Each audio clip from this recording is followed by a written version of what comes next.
Hello everyone, kamusta kayong lahat? On the way pala kami sa Dubai. Balikan lang kami. So mahaba-habang biyahe to. Nandito na nga kami sa Dalma at bigla ko na lang na-miss yung kapatid ko dahil nga madalas kami dati dyan kasi sa Musafa lang siya nagtatrabaho. Pero nasa Pinas na yung kapatid ko, o diba? Tapos makikita ko tong eroplano na to. Nakakamiss tuloy magbakasyon. Pero tiis-tiis muna tayo dahil hindi pa pwede. Anyways, nandito na nga kami sa Dubai. O diba? Ang gaganda ng mga building dito sa Dubai talaga.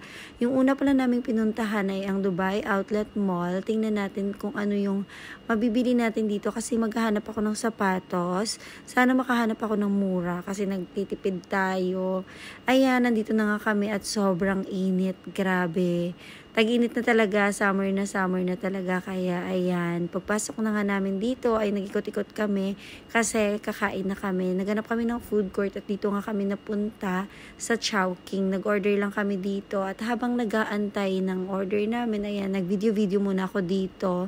Tinanggal ko na yung salamin ko kasi masakit na talaga yung ulo ko. Nag-order lang pala kami dito ng ayan, may halo-halo, tapos may barbecue na din at saka fried rice. Ang sarap ng fried rice nila, grabe. So, ayan na nga, nag-ikot-ikot nga kami dito. O, diba, nabulol naman ako. Nag-ikot-ikot na nga kami dito. Kasi, diba? So, pauwi na kami. Yung nabili namin, isang piraso lang. At hulaan nyo magkano. Yung next pala na pupuntahan namin ay ang Dubai Mall. Doon namin imimit yung isa naming kaibigan.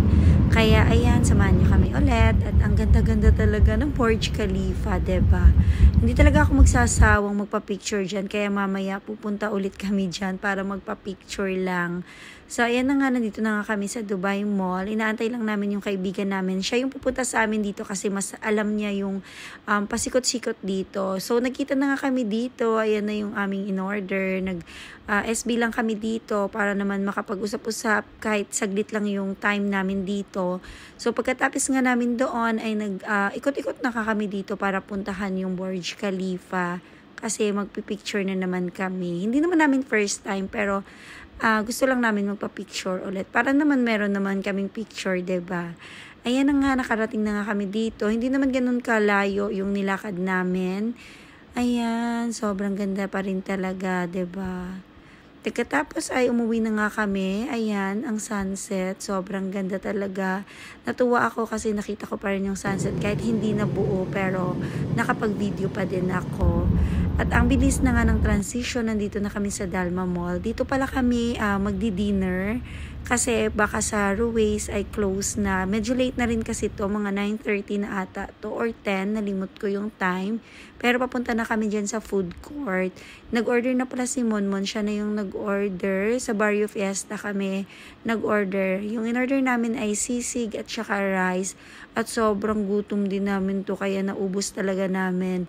Ang dami din naman talaga ng serving nila. O ayan. Yan lang. Pagkatapos ay bumalik na nga kami sa Baraka. Mga 1:30 na to ng umaga. O diba, balikan lang. Yan lang. God bless.